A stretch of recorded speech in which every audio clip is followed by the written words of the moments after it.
Europe wants to fight, and they start this fight, then we are ready right now.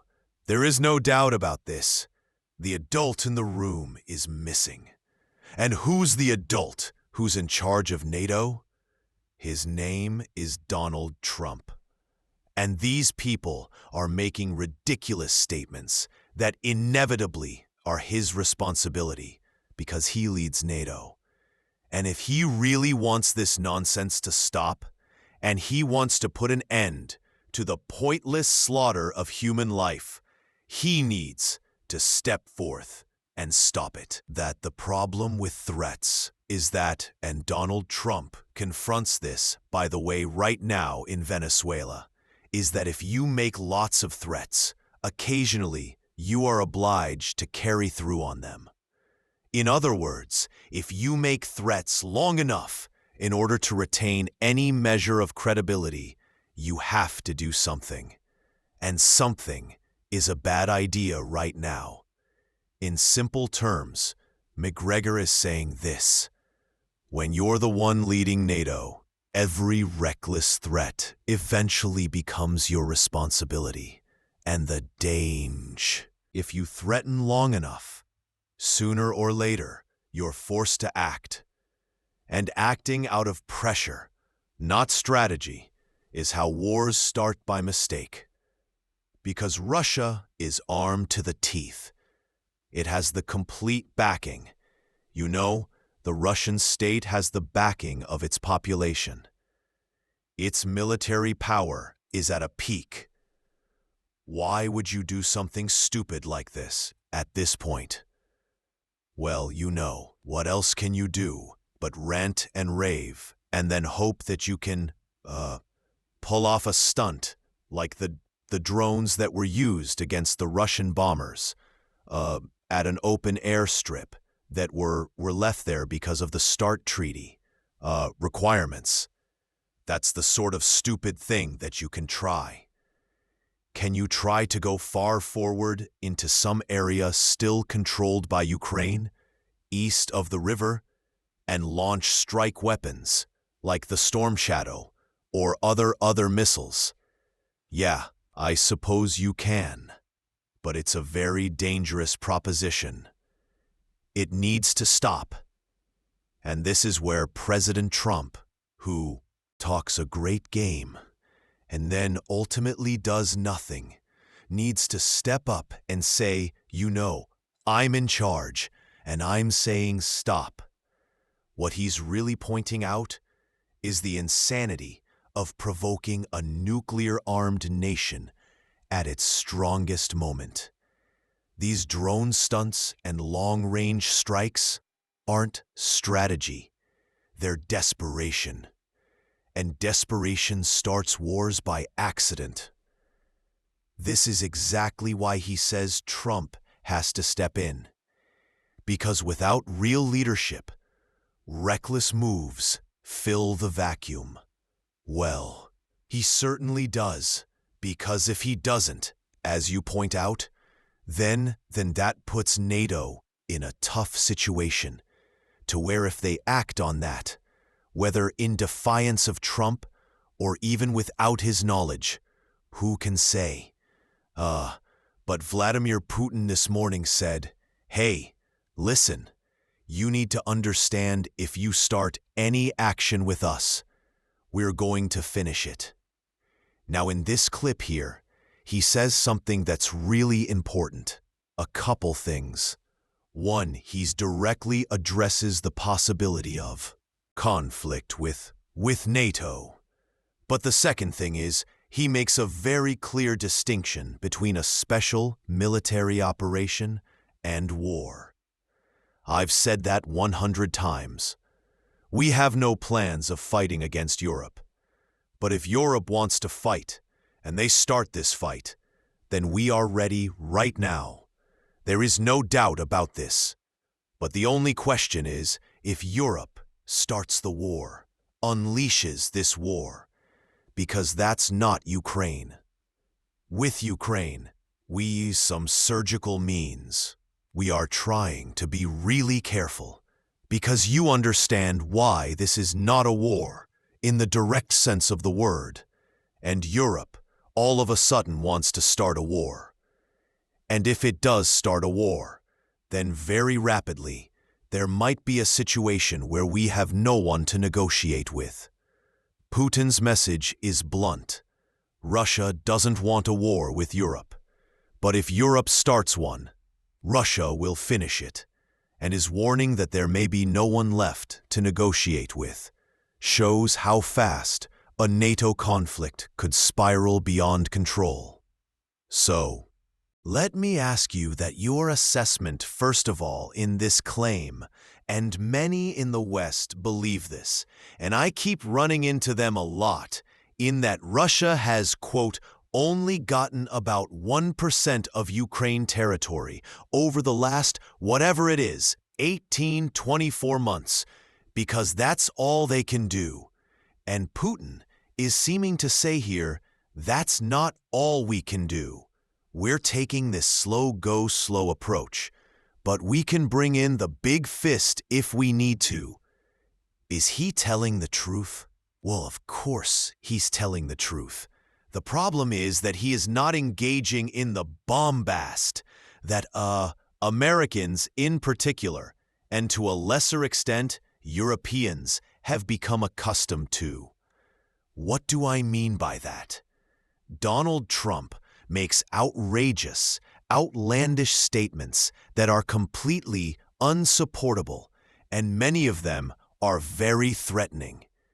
And that's the sort of thing that people in the West are accustomed to. You're listening to the man who is the, commander-in-chief of the Russian armed forces and leading the Russian saint.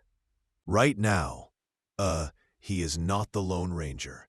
He has an inner circle. He has a National Security Council. He has a parliament. Others are also engaged in this process. He does not make statements without consulting everyone else. That's an intelligent way to do business because it forces cohesion on the state, and that's what he's got right now. And he's a very cohesive state and cohesive society. What Macgregor is really saying is this: the West mistakes Russia's slow pace for weakness, when in reality it's a strategic choice. Putin isn't bragging. He's reminding everyone that Russia has far more power. It hasn't used.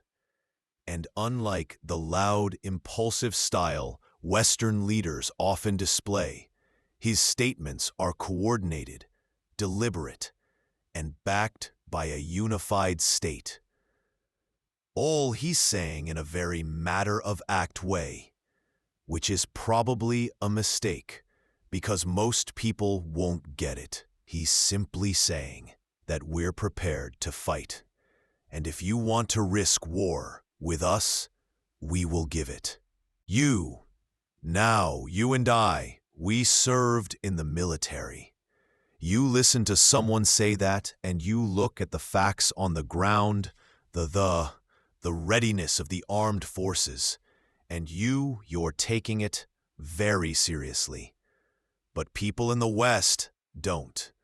You know, somebody said to me the other day, Doug, no one will take the Russians seriously until they're standing on the Russian border or on the Polish border. And I said, well, that's just insane. He said, because people are fed the lies day in and day out. Macgregor's point is simple, but overlooked. Russia is calmly saying it's ready to fight if pushed, and that warning should be taken seriously. But in the West, constant propaganda has numbed people to reality. They won't believe the danger until it's on their doorstep, and by then it's far too late. Everyone fails to understand something which we, you and I, and I many, many times from the very beginning talked about. This war was never about exclusively territory, which is we think. We're an anachronistic military force when it comes to thinking. They thought in terms of what do we need to do to destroy the Ukrainian armed forces. We got to go back to 2022 and 2023. Go back to the time when Sorovan takes over. He creates what we later referred to as the Sorovan Line, which is this strategic defense structure in eastern Ukraine. He pulls out of Kherson. He simply abandons it because he understands it has no real strategic value at this point, because it doesn't serve the long-term objective, which is the total and complete destruction of the Ukrainian forces fighting against us. So moving further west, is not the issue. They can do that, and I think you're going to witness some of that now. It's almost impossible for the Russians to avoid moving to Zaporizhia, seizing control of the banks of the Dnieper River. There's still an excellent bridge in Zaporizhia. Crazy opportunity for them to cross at will. So I think some happen. Macgregor's warning here is that the West keeps misreading the war entirely. While we obsess over territory on a map, Russia's objective has always been the destruction of Ukraine's fighting force. That's why moves like abandoning Kherson made sense to them. It wasn't about land. It was about strategy. And until the West understands that every prediction they make will be wrong. But that's not the point. Because one thing that Putin understands is the history of his own country. He understands that the people west of the Dnieper, particularly in western Ukraine, do not want to be ruled by Russians. He doesn't want to rule them either. They are a lot of trouble. That's why the joke in Moscow is, gee, let the Poles have these people. We know how well that's turned out. That was always a catastrophe.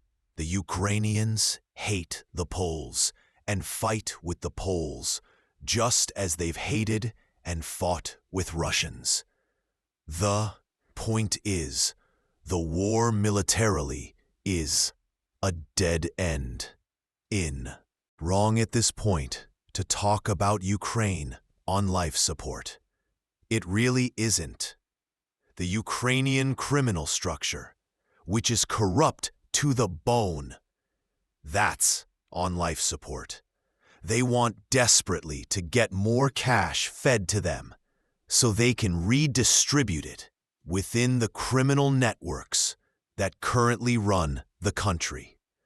And as you and I have talked before, stuff as much cash as they can into the planes on the runways, ready to take off when they decide to finally leave the country.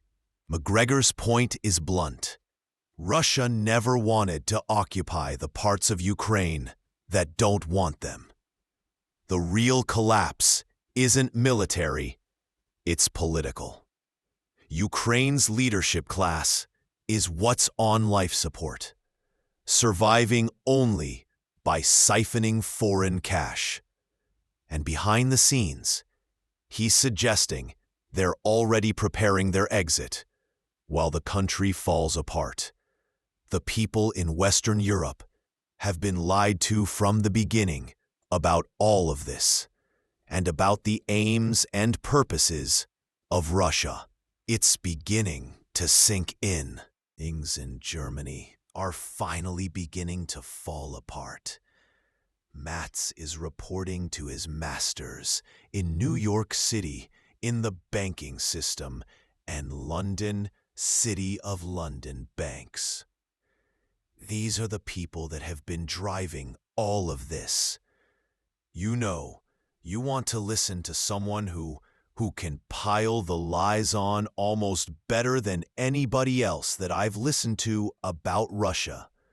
Listen to this man, Bill Browder.